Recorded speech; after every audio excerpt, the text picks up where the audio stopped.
Hello friends, நம்ம இப்போது நோய் ஒரு இங்கிலீஷில் கிராமர்னா என்ன அப்படிங்கிறத பற்றி பார்க்க போகிறோம். கிராமர் நம்ம சின்ன வகுப்புலேருந்து படிச்சிட்ருக்கோம். ஏறக்குறைய 5th ஸ்டாண்டர்ட் தான் கிராமர் படிச்சிட்ருக்கோம். ஆனால் கிராமர்னா என்ன அப்படிங்கிறது சிலருக்கு தெரிஞ்சிருக்கும், சிலருக்கு தெரியாமல் இருக்கலாம். தெரியாமல் இருக்கிறவங்களுக்காக நம்ம இப்போ சொல்கிறோம். ஓகே, கிராமர்னா என்ன? இங்கே பாருங்கள். What is grammar? A grammar is a record of conventions followed by the members of a language community. கிராமர்னா என்ன அப்படின்னா, a grammar is a record of conventions. Convention தான் மரபுகள்னு அர்த்தம். ரெக்கார்ட்னா பதிவுன்னு அர்த்தம்.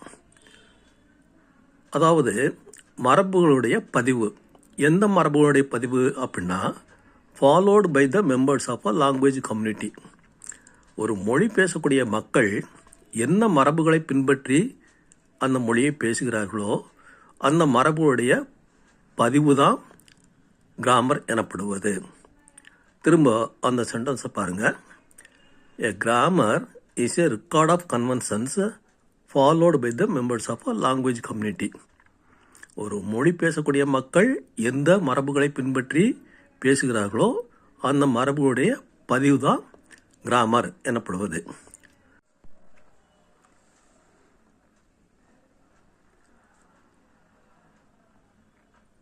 அடுத்ததாக நம்ம என்ன பார்க்க போகிறோம்னா, பார்ட்ஸ் ஆஃப் ஸ்பீச் பார்க்க போகிறோம்.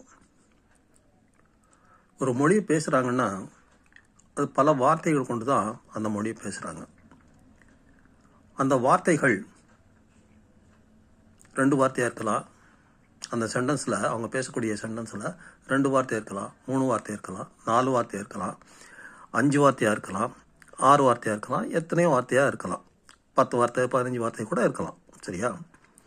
இப்போது ஒரு சென்டென்ஸில் அந்த வார்த்தைகள் ஒவ்வொரு வார்த்தையும் எந்த வேலையை பார்க்குது அப்படிங்கிறத வச்சு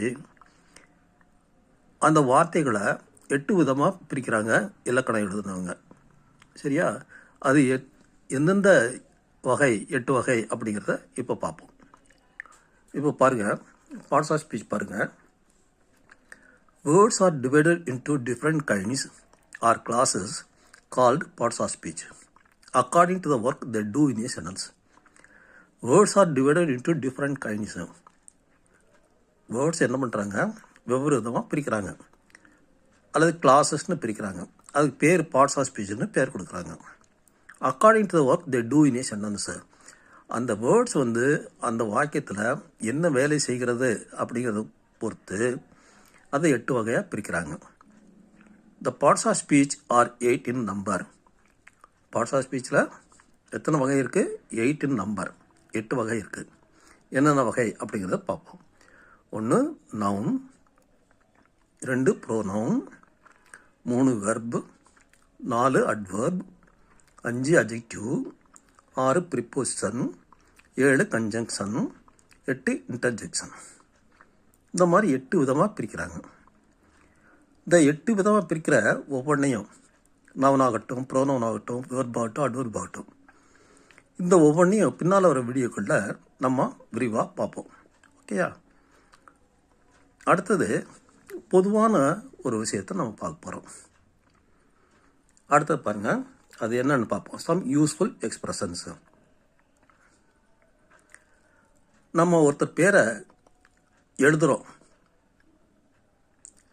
உதாரணத்துக்கு ஒரு பேர் எடுத்துக்குவோம், குமார்னு ஒரு பேர் எடுத்துக்குவோம்.